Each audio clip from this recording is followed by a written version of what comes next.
In today's brief insight of current affairs, I'll be discussing understanding RCEP agreement, its implication on the region as well as its benefit for Pakistan. A group of 15 countries, which is estimated to produce more than 1/3 of the global economic output, have joined world's largest free trade deal. And this deal is really significant because it doesn't just carry economic significance, but also carries geostrategic and geopolitical significance.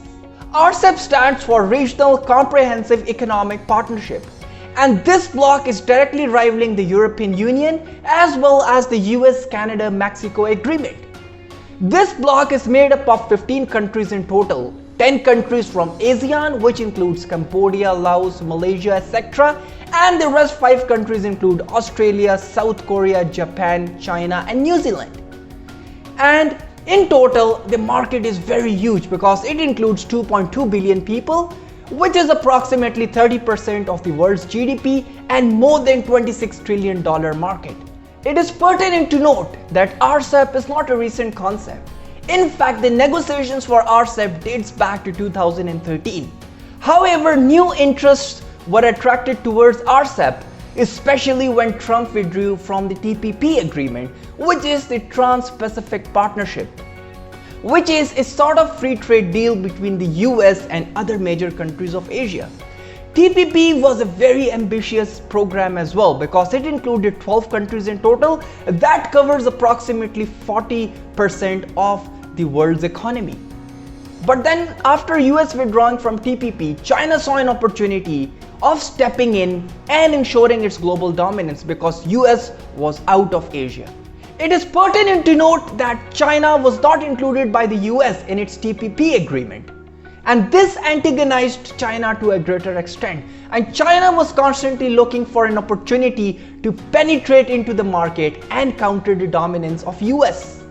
But when Trump pulled out of TPP back in 2017, China saw an opportunity, made practical manifestations of RCEP and included ASEAN countries along with 5 other countries. And it is significant to note that countries like Australia, South Korea and Japan are very strong allies of the US, both economic wise and strategic wise.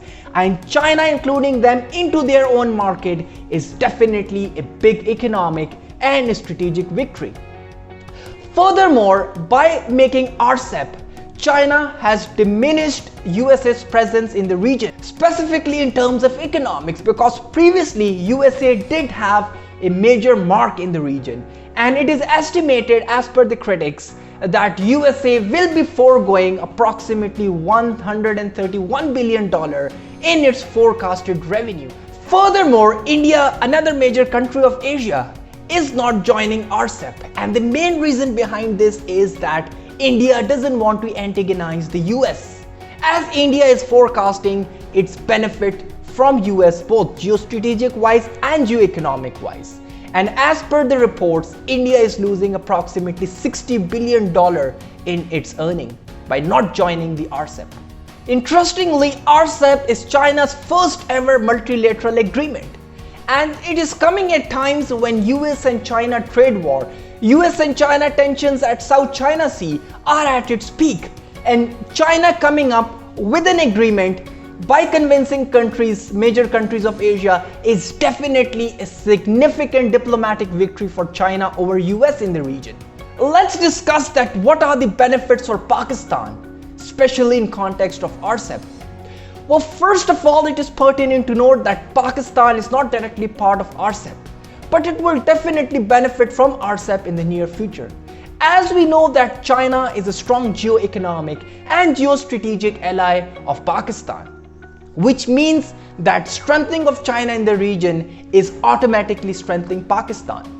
China is forecasting to earn approximately $100 billion from RCEP, which means that China will be planning to invest that in its One Belt One Road initiative. And as we know that the flagship project of BRI is in Pakistan, which means that Pakistan will have a greater chance of becoming the world's economic corridor, because as said before, RCEP is world's biggest free trade deal.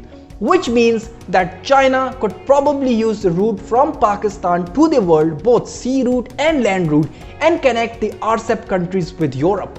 And Pakistan is in perfect strategic location for that. Furthermore, Pakistan can potentially diversify its exports by looking into the ASEAN markets as well as markets in oceanics like Australia and New Zealand. Because previously we have seen that India and US were having dominance in this region. But since after the entry of China and exit of India in the region, this means that Pakistan has a friendly and paved terrain to enter to the markets and diversify its exports. And Pakistan will be having the backing of China, as said before that China is a strong geo-economic ally of Pakistan. Furthermore, another benefit for Pakistan is that India is not added in RCEP. Although this is a blessing in disguise for Pakistan, because if India would have been added, India would have tried to minimize the role of Pakistan or to at least curtail Pakistan in the region. Because historically Pakistan and India have been a strong geostrategic rival.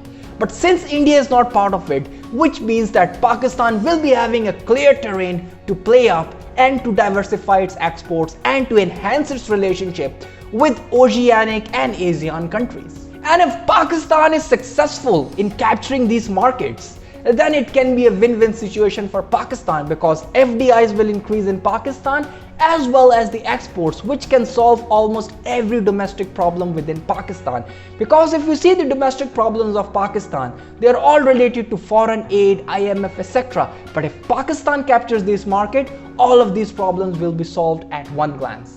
So this was a brief insight about understanding RCEP, its implication on the region as well as its benefit for Pakistan. If you have any questions or suggestions, please feel free to comment. Thank you very much.